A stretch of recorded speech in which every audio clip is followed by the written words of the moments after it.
ये रहा सैमसंग का एलईडी, ये रिमोट। इसमें आवाज नहीं आ रहा है ना?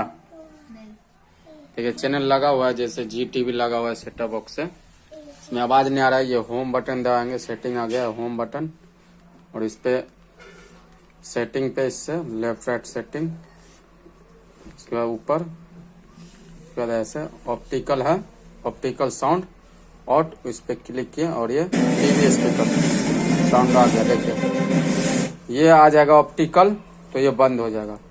ये ऐसे ओके दबाएं, ओके फिर दबाएं, ये सेटिंग चेंज हो जाएगा, फिर ओके दबाएंगे, ये टीवी स्पीकर साउंड देखिए आ गया। अभी देखिए बंद हो गया। कितना भी साउंड दीजिएगा ये नहीं आएगा। ये ऑप्टिकल हो गया और इसको ऐसे टीवी साउंड कर देना है बस। आप इस तरह से साउंड बढ़ा सकते हैं। तो आप नहीं समझ पा रहे हैं या समझ गए तो फिर से एक बार देख लीजिए वीडियो जी। और कुछ अगर प्रॉब्लम है कुछ भी एलईडी में तो आप कमेंट कीजिए, हम दूसरा फिर से वीडियो बनाएंगे। तो देखिए फिर से हम ऐसे सेटिंग बता दे रहे हैं, तो वीडियो में बने रहिए।